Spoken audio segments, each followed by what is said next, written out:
TDP నుంచి suspend అయిన Nagam Janardhan Reddy TRS లో చేరనున్నారా?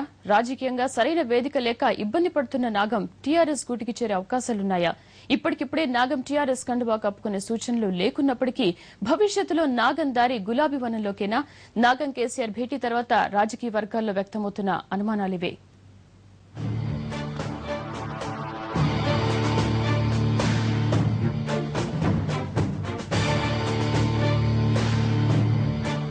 టీడీపీ నుంచి సస్పెండ్ అయ్యాక నాగం జనార్దన్ రెడ్డికి సరైన వేదిక లేక నానా ఇబ్బందులు పడుతున్నారు. పార్టీ బయటకు నెట్టేశాక తాను ఫ్రీ బర్డ్ అయ్యానని, ఉద్యమంలో మరింత చురుగ్గా పాల్గొంటానని నాగం చెబుతున్నప్పటికీ పొలిటికల్ లీడర్ గా ఓ వెలిగిన నాగం హవా ఇప్పుడు ఆ రేంజ్ లో లేదనే చెప్పాలి. ఓ విధంగా చెప్పాలంటే ప్రస్తుతం నాగం పొలిటికల్ జంక్షన్ లో నిల్చున్నారనే చెప్పాలి. ఈ నేపథ్యంలో వచ్చే నెల 3-4 తేదీల్లో నాగం తెలంగాణ సాధన కోసం రాజకీయ పార్టీలన్నీ ఏకతాటి మీదకు రావాలంటూ 2 రోజుల దీక్ష చేపడుతున్నారు. దీనికి మద్దతు కూడగట్టేందుకు చాన్నాళ్ల తర్వాత కేసీఆర్ తో భేటీ అయ్యారు నాగం. దీన్ని ఓ అవకాశంగా తీసుకుంది టీఆర్ఎస్. నాగంతో దాదాపు 4 గంటల పాటు చర్చలు జరిపింది. పనిలో పనిగా నాగం బ్యాచ్ ను పార్టీలోకి రావాలంటూ ఆహ్వానించింది.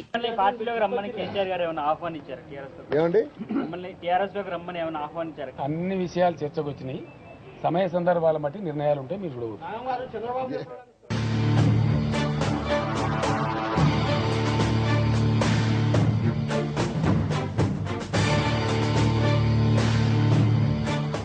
పార్టీలోకి రావాల్సిందిగా కేసీఆర్ ఆహ్వానించడంతో ముందుగా నాగం కొద్దిగా ఊగినట్లు తెలిసింది. అయితే ఈ సమయంలో టీఆర్ఎస్ లో చేరడం మంచిదా కాదా అనే డైలమాలో ఆయన ఉన్నట్లు సమాచారం. కేసీఆర్ ఆహ్వానించిన వెంటనే పార్టీలో చేరిపోతే తెలంగాణపై పేటెంట్ రైట్స్ ను కేసీఆర్ కు రాసిచ్చినట్లే అవుతోందని ఆయన అభిప్రాయంగా కనిపిస్తోంది. దీంతో తాము ఏ రాజకీయ పార్టీలో చేరడం లేదని, తమ రాజకీయ భవిష్యత్తును తెలంగాణ ప్రజలే నిర్ణయిస్తారంటూ ప్రకటించారు నాగం. ఇలా మేము ఇప్పుడు పార్టీకి వెళ్లి బయటకు వచ్చి మేము ఇక్కడ ఉన్నాం. ఒక ధ్యేయంతో తెలంగాణ సాధించుకోవాలనే లక్ష్యంతో మేము వచ్చి ఉన్నాం. అంతేగాని మేము ఇలా ఏ రాజకీయ పార్టీలో కూడా చేరటందుకు మేము సిద్ధంగా లేం. ఇలా మేము అది స్పష్టం చేయదలుచుకున్నాం. ఎందుకంటే కొన్ని పత్రికల్లో అక్కడిక్కడ వచ్చిన దానికి మేము మా లక్ష్యం తెలంగాణ. దానికోసం తెలంగాణ చిత్తశుద్ధితో కోరుకున్న అందరితోనే కలిసి పనిచేస్తాం. నాగం ఈ విధంగా ప్రకటన అయితే చేశారు కానీ ఇప్పుడు కాకుండా మరికొన్నాళ్ల తర్వాత అయినా నాగం తమ పార్టీలోకి రావడం ఖాయమంటున్నాయి టీఆర్ఎస్ వర్గాలు. నాగం టీఆర్ఎస్ లోకి వస్తే వర్కింగ్ ప్రెసిడెంట్ పదవి కట్టబెడతామంటూ గతంలో టీఆర్ఎస్ నుంచి వచ్చిన ఆఫర్ ఈ సందర్భంగా మరోసారి తెరపైకి వచ్చే సూచనలు కనిపిస్తున్నాయి. ప్రస్తుతం ఉన్న పరిస్థితుల్లో నాగం లాంటి ప్రజాకర్షణ నేత పార్టీకి అవసరమని టీఆర్ఎస్ వర్గాలు కూడా అభిప్రాయపడుతున్నాయి. ప్రస్తుతం నాగం టీఆర్ఎస్ తీర్థం పుచ్చుకుంటే టీడీపీ నుంచి భారీ స్థాయిలో వలసలు మొదలవుతాయని ఆ పార్టీ అంచనా వేస్తోంది. అయితే నాగం మాత్రం కొద్దిగా ఊగిసలాట్లో ఉన్నట్లు కనిపిస్తున్నారు.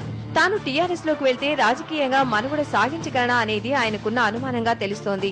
ఏది ఏమైనా 2-3 నెలల్లో తెలంగాణలో నాగం కేంద్రంగా ఏదో ఒక కీలక పరిణామం జరగడం ఖాయమనే అభిప్రాయం వ్యక్తమవుతోంది.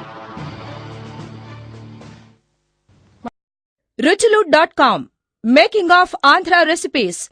Recipe videos in Telugu for all varieties of veg, non-veg, baking snacks and desserts. Please visit ruchulu.com.